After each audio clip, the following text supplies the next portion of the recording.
Antes de empezar, no olvides suscribirte al canal, dejar tu like y comentar qué te pareció esta historia. Era viernes y el neón del comedor vibraba como un corazón cansado. Mis guantes todavía olían a gasolina y lluvia vieja. El reloj sobre la cafetera marcaba un tic-tac perezoso, como si el tiempo dudara de sí mismo. Ella estaba en la mesa del rincón, sudadera gris, mochila apretada contra el pecho. No miraba a nadie, pero escuchaba todo, como un animal que aprende a respirar sin hacer ruido. Cuando el mesero dejó la cuenta, la chica tomó una servilleta y empezó a dibujar líneas que parecían nada. Yo tomaba café tibio y fingía no ver, hasta que esas líneas se convirtieron en flechas, puntos y un rectángulo con una X. El aire tenía un olor agrio a fritura y metal, y aún así pude sentir miedo, como un sabor de cobre en la lengua. Mi hermano de ruta, Lobo, notó lo mismo. «Eso no es un dibujo», murmuró. Entonces la adolescente alzó apenas los ojos, y sin mover los labios, me dijo con la mirada, «Lee». La servilleta estaba medio mojada de refresco, y el papel se abría como una herida silenciosa. Había pequeñas marcas repetidas, 3 puntos junto a cada flecha, como si fueran respiraciones entrecortadas. El rectángulo con la X parecía una puerta. La flecha final apuntaba a los baños del fondo. Lobo acomodó la cuchara cerca, y yo moví el salero 1 centímetro. Si alguien miraba de lejos, pensarían que hablábamos del clima.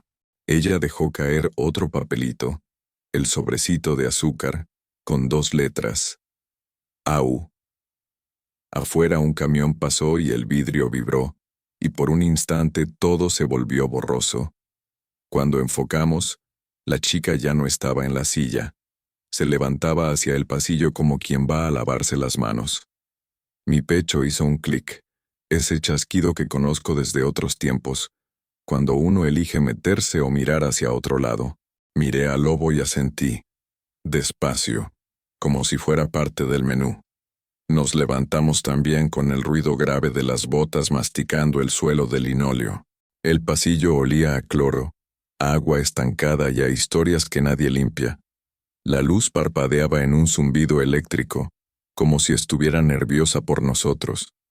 Ella entró al baño de damas y, antes de cerrar, dejó la servilleta doblada en el marco inferior. La saqué con la uña. Del otro lado había un número y una palabra recortada. Auto. Pensé en autopista, autobús, autoridad. Las letras no encajaban hasta que escuché el goteo insistente y entendí. Autoclave. Recordé una clínica abandonada a 2 cuadras, una fachada cerrada con un símbolo médico despintado. Abrí el grifo de la pileta del pasillo por costumbre. El agua fría me devolvió un espejo débil donde yo tenía 15 años menos. Lobo tocó mi hombro. Te sigue un tipo desde la barra, chaqueta azul, mirada vacía. La puerta del baño crujió y la chica susurró sin mostrarse. No me busquen después de las 12. El reloj de la cafetera allá lejos marcó y yo sentí que algo por fin empezaba. No hubo gritos. No hubo golpes, solo una sombra que pasó frente al letrero de salida. Cuando la adolescente salió, llevaba el cabello recogido distinto, como si se lo hubieran acomodado para parecer otra. Sus manos, sin embargo, contaban la verdad. Uñas mordidas, un dibujo con marcador en la muñeca, una luna pequeña. Cuando rozó la bandeja del mesero, dejó otra pista. Una foto doblada, casi invisible. La tomé con el borde de los dedos y sentí el papel tibio, vivo todavía del calor de su palma. En la foto, ella aparecía con una mujer mayor frente a una clínica. Detrás, un cartel. Autoclave. Área restringida. No había sangre ni violencia. Solo la rigidez de quien aprende a sonreír bajo una orden. Mi estómago se apretó con un recuerdo que intenté expulsar. Mi hermana la última vez también sonrió así. Lobo se inclinó sobre mi hombro y olió a humo y cuero. Su voz salió como un motor despacio. Esto es un pedido de auxilio limpio. Y yo, sin querer, le creí. La chica salió del local con un paso que parecía normal, pero cada esquina de su cuerpo gritaba otra cosa. La seguimos a distancia, el viento frío chocando contra nuestras chaquetas como preguntas que no tienen respuesta. Dobló hacia la calle de la clínica vieja y, por un gesto de la suerte o del destino, dejó caer la mochila detrás de un contenedor. No fue un accidente. Adentro, en el bolsillo frontal, había una libreta forrada con papel de menta. Las primeras páginas estaban arrancadas, como si alguien hubiera decidido qué recuerdos merecen existir. En las que quedaban, había dibujos de puertas, horarios, nombres con iniciales borradas y la palabra turno repetida. Me llaman por números, decía una línea escrita sin rabia, solo con cansancio. Otra línea decía, si alguien de ruedas grandes me ve, que lea mis manos. Cerré el diario y la menta invadió mi lengua, como si masticara un secreto fresco. Lobo gruñó. No es un secuestro cualquiera, cuidan el silencio mejor que la fuerza. Esa noche la ciudad olía a cables mojados y promesas vencidas. Estacionamos las motos frente a la clínica, sin acercarnos demasiado a la puerta oxidada. La libreta traía un sobre con instantáneas, corredores vacíos, lámparas frías, una camilla con ruedas desenfocadas. En una de las fotos, un hombre de chaqueta azul, el mismo del comedor, miraba hacia el techo. No mostraba armas, solo una serenidad que da más miedo que el ruido. En la esquina del cuadro, un reflejo de vidrio dibujaba mi silueta aunque yo no estaba allí, y entendí que esa foto era más vieja. El reloj del campanario dio 10 campanadas húmedas, y mi espalda se encogió como si alguien escribiera encima. Pensé en los lugares donde aprendí a obedecer miradas, en los talleres donde el silencio era el primer uniforme. Lobo tocó la foto con un dedo calloso. Esto es un procedimiento, no un arrebato. Yo asentí, sintiendo que el pasado me respiraba en la nuca. Un gato cruzó la calle y pateó una lata, y el eco nos delató por un segundo. Las luces interiores se encendieron como un párpado que se abre de golpe. La coincidencia fue sencilla y cruel. El mismo logo de la foto estaba en una furgoneta aparcada, con placas vencidas. Las puertas de la furgoneta tenían marcas de cinta adhesiva vieja, como recuerdos mal retirados. Alguien fumaba adentro. El humo salió por una rendija como una cuerda gris. Yo pude haberme ido. Pude haber dicho, no es asunto mío. Pero ya había leído las manos de la chica. Mi teléfono vibró con un número desconocido y una sola palabra. Medianoche. Era la hora que ella había marcado, la hora en la que prometió que no la buscáramos. Las promesas que uno hace al miedo duran menos que el humo en la lluvia. Apreté el casco y sentí el plástico frío como una verdad que no se negocia. Esa madrugada dormí un rato en el sillín, cabeza contra el depósito, oyendo mi propio corazón filtrar gasolina. Soñé con un pasillo sin puertas, solo relojes, todos atrasados 1 minuto. Soñé con mi hermana empujando una ventana que no se abría y con una servilleta limpia que no decía nada. Cuando abrí los ojos, el motor de la furgoneta hizo un ronroneo y alguien bajó con una caja de acero. La caja tenía una etiqueta, autoclave, y el sonido metálico no encajaba con nada que yo quisiera recordar. Lobo me miró como si el sueño se hubiera pegado a mi cara. No hizo preguntas, que a veces es la mayor lealtad. La lluvia empezó fina, casi amable, pero su olor a hierro me llevó al taller de mi padre y al silencio que heredé. El sueño dejó una frase pegada en la lengua. No abras por afuera, empuja desde adentro. No supe qué significaba, pero me lo guardé como un fósforo seco. Amaneció sin colores, y yo sentí que el día estaba hecho de hielo molido. Nos acercamos a la clínica por el lateral, donde las ventanas eran ojos cansados. Detrás de uno se movió una sombra pequeña como un parpadeo. Golpeé el vidrio con el nudillo, y el sonido fue un recuerdo viejo. La puerta de mi casa cuando ya no vivía nadie. Una voz adolescente, susurrando para no despertar a la pared. No entren por la puerta grande. El aliento dejó un círculo en el cristal, y en ese círculo dibujó otra vez el rectángulo con la X. Le hice con los dedos la pregunta que aprendí en la ruta. ¿Cuántos? Ella respondió con 2 manos y luego escondió una, como si faltara alguien o sobrara un miedo. Escuché pasos de goma, medidos, un ritmo sin música. El pasillo devolvió un carraspeo de hombre cansado y luego nada. El silencio esta vez dolió en los dientes. Al volver al comedor para recoger la libreta, la mesa de la chica estaba limpia como si nunca hubiera existido. El mesero no recordaba su rostro. Dijo, ojos claros tal vez, como quien describe el clima de anteayer. La caja registradora sonó y me pareció una risa corta. La servilleta con el código ya no estaba en el cubo de basura. Alguien había vaciado las pruebas con un gesto simple. Lo más inquietante fue lo normal. Nada había pasado, pero todo había cambiado de sitio. Miré a Lobo y supe que él también lo sentía. A veces la ausencia tiene la forma exacta de una persona. En el suelo, sin embargo, quedó un hilo de hilo rojo, de esos que se usan para pulseras. Lo levanté. Tenía el olor dulce de la piel joven, y pensé en promesas que se hacen apretando los nudillos. La desaparición fue limpia, tranquila, como si la noche la hubiera llamado por su nombre verdadero.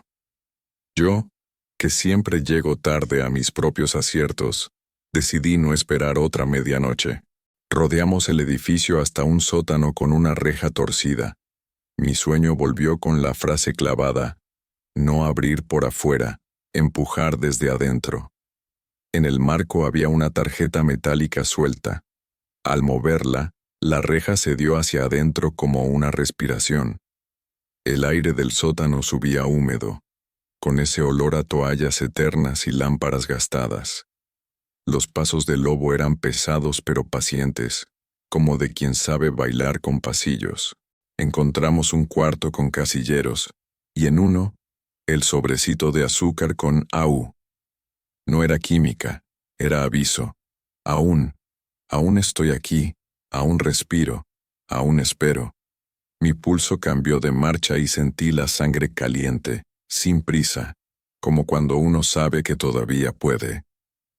Una sombra cruzó el final del corredor y dejó en el aire un perfume desconocido, mitad alcohol, mitad menta. En una pared había una pizarra con iniciales que no decían nada y horarios que decían demasiado. Entre los marcadores secos, alguien escribió hace poco Eva y lo borró con saliva. No sé si la chica se llamaba así, pero el nombre me encontró en la garganta. Una puerta interior ofrecía una rendija más amable que todas las otras. Por allí escuché un murmullo de radio. El procedimiento es mañana, dijo una voz, y la palabra procedimiento me supo a hielo. Pensé en papeles firmados sin tinta, en tutores que no tutelan, en leyes que llegan sin fuegos. Lobo apoyó la frente en la puerta un segundo, como si quisiera recordar algo que todavía no había vivido.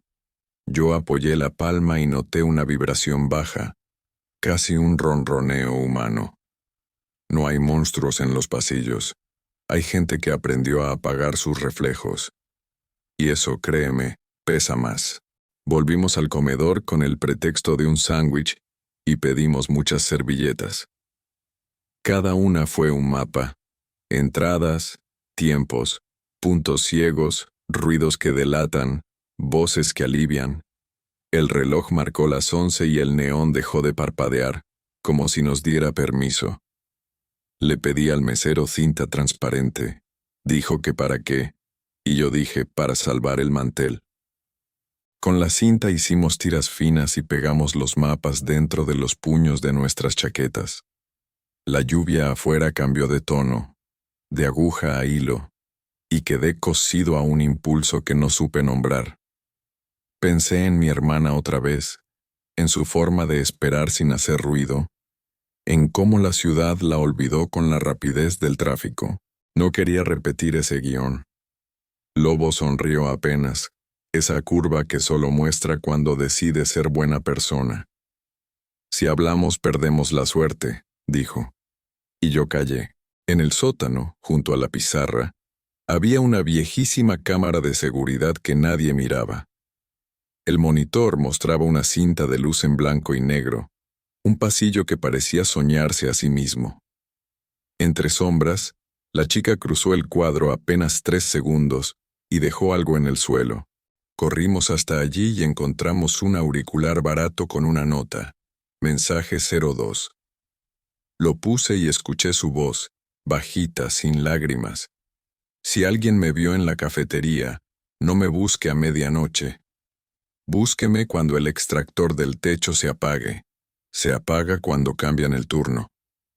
El zumbido del extractor era un enjambre lejano. Conté los segundos entre las pausas. El motor se detuvo 12 latidos del reloj y el pasillo respiró distinto. Ese hueco, pensé, es nuestro. En la nota, al reverso, dibujó otra X, esta vez dentro de un círculo. La paciencia, aprendí esa noche, hace menos ruido que el valor. La X en círculo nos llevó a una puerta de carga que se abría hacia adentro, como la reja del sótano. Adentro, cajas con etiquetas de clínica, toallas, alcohol, nada que gritara peligro. Pero el olor a menta regresó como un perro fiel, y supe que ella había pasado por ahí. En el bolsillo de un uniforme colgado estaba la libreta de menta, esta vez con páginas nuevas. Si logras leer esto, decía, no rompas nada, no hagas ruido, solo espera a que yo lo provoque. La letra temblaba menos, como si el miedo hubiera encontrado un modo de caminar. En una esquina minúscula, una postdata. No me llamo Eva, pero me gusta cómo suena. Me reí sin sonido, porque a veces un nombre inventado es la única propiedad. Guardé la libreta, sentí su peso pequeño y verdadero. Y esperé, como ella mandaba. El extractor se apagó y el pasillo se volvió un suspiro largo. Desde el cuarto contiguo llegó un carro de ruedas y la vibración me subió por las botas. La puerta se abrió 2 dedos y apareció su ojo, ese ojo que ahora sabía decir todavía. Entró sin girar la cabeza como si nos conociera desde antes de nacer. Se caen los turnos y se cae la luz, dijo, y apagó un interruptor que parecía inocente. El edificio exhaló y todas las sombras se hicieron más densas, más útiles. Caminamos detrás de ella por un corredor que olía a metal tibio. Cada paso medía un recuerdo. Cada recuerdo, una promesa. Cuando tocamos la rampa de salida, una voz masculina, sin apuro, dijo desde algún lugar, «Llegan tarde, pero llegan». Yo no supe si nos hablaba a nosotros o a su propia memoria. Afuera la lluvia había lavado el mundo hasta dejarlo casi limpio. Las motos esperaban con sus tanques como animales quietos, domesticados por el frío. La chica miró el asfalto y sonrió por primera vez, una línea pequeña que no pedía permiso. «¿Cómo te llamas?», pregunté, y el silencio se acomodó entre nosotros como una manta. «Hoy me llamo Eva», dijo, y yo acepté porque esa fue la palabra que escogió para seguir. Caminamos hacia la esquina, y en el borde del toldo había colgando otra servilleta, atrapada por una gota teimosa. La tomé. Un mapa incompleto de otra calle, otra X, otra promesa. ¿Hay más?, preguntó Lobo sin dureza. Eva asintió, con un dolor que no hacía escándalo. La ciudad encendió un semáforo y nos pidió que aprendiéramos a esperar 2 veces. Montamos sin prisa, el motor al mínimo para no despertar a lo que todavía dormía. Eva subió detrás de mí y sentí su temblor como una batería pequeña contra mi espalda. Me pasó una última servilleta, seca, protegida dentro de un plástico. Había un número de teléfono y 3 palabras. Si se corta, decía, sigan el círculo. Miré a Lobo, que ya había comprendido que este rescate no terminaba en la esquina. A lo lejos, una furgoneta parecida a la de la clínica dobló hacia el puente y desapareció en un ruido de agua. La lluvia disminuyó y dejó en el aire ese olor a hierro lavado que siempre anuncia principio. Arranqué, y el viento nos pegó a la noche como una firma. No sé si fuimos héroes. Solo sé que escuchamos una voz que casi no se escuchaba. Y ahora, cada vez que doblo una servilleta sin motivo, siento que alguien, en algún lugar, nos está esperando todavía.